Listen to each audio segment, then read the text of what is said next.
Hi, I'm Tim Gunn, and I have a very important message for gay, lesbian, bisexual, transgendered, and questioning youth. And that is, it gets better. It really does. And you may be thinking, what does Tim Gunn understand about my anguish, about my despair, about how I'm feeling, about my particular time and place in the world right now? Well, I'll share with you. As a 17-year-old youth who was in quite a bit of despair, I attempted to kill myself.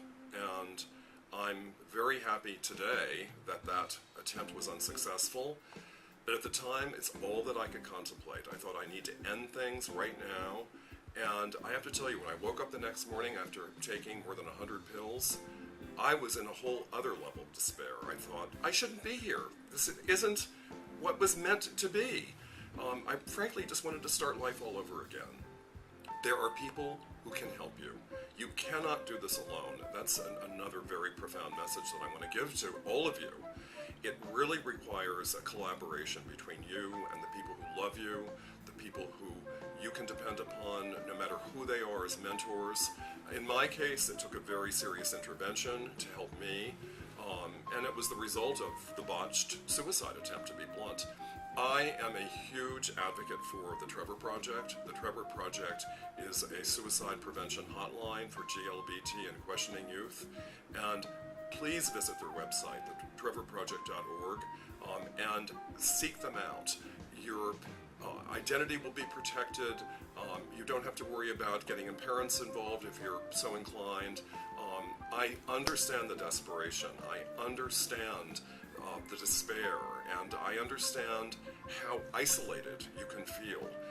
And you have a lot of, get very emotional, people who really care about you, and I'm included in that group. So reach out, get help, you're not alone, it will get better, I promise. Rutgers University freshman Tyler Clementi posted a goodbye message on his Facebook page before taking his own life after his roommate secretly filmed him with another man in his dorm room and posted it live on the internet. The attorney representing the family, Paul Minardi, released a statement confirming Clementi's suicide.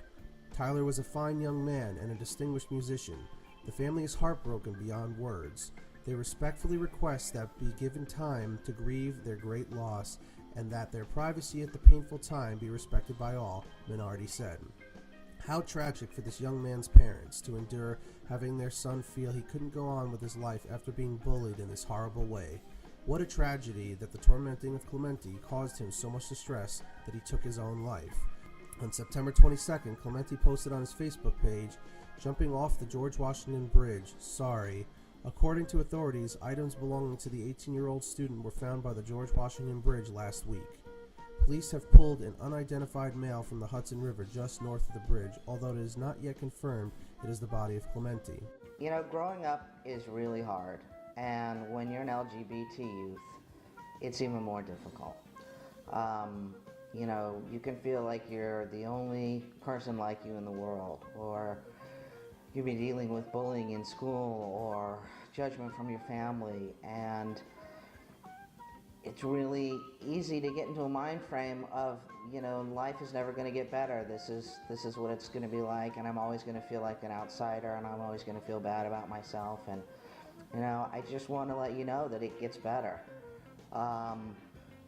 When you grow up, you realize that you're not alone, and that there are lots and lots of people, communities of people just like you, who are willing to embrace you and support you and love you. And you need to hang around and, you know, wait for that magic to happen, because life is really great. Even when you're different, life is, you know, is really a wonderful thing. And, you know, I've gone through a lot of that stuff of really feeling different. And you know, I only came out as a transgender man about a year and a half ago, and even as an adult I was living with this secret and feeling weird, and I got it out, and, you know, once again I feel great, and I've found myself in a new community and embraced. And, you know, that's what happens when you can finally get to be honest about who you are, and find others like you. I didn't march in the gay parade this year. The gay pride parade this year. My opponent did.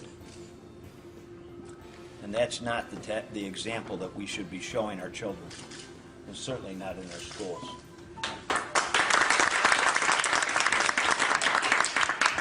And don't misquote me as wanting to hurt homosexual people in any way. That would be a dastardly lie. My approach is live and let live. I just think my children and your children will be much better off and much more successful getting married and raising a family. And I don't want them to be brainwashed into thinking that homosexuality is an equally valid or successful option. It isn't. We are Youth Pride Chorus, and we're here to say, it gets better! My name is Jonathan. I'm 21 from Brooklyn, and I want to say that I was at your seat once. I was the odd spot in the group of stripes, and I want to say that at the end of the day, it gets better. Hi, I'm Annie, 20 years old from Manhattan, and I wanted to share the story of when I was in high school. I was harassed for being the tomboy in the group, but I met a bunch of friends at the center in New York City, and it gets better. My name is Taylor. I'm 14 from Brooklyn, and I've been ridiculed since kindergarten, saying, oh, you're gay, you're a fag. And as time went on, I made friends who share the same reality, and it just gets better. My name is Cassandra. I'm 21 and I'm from Brooklyn. And I was always born to be different. And my family always made me feel like I was on the outside looking in. But then I met a family of friends and I realized it gets better.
And violence. To those we've lost. To the generations that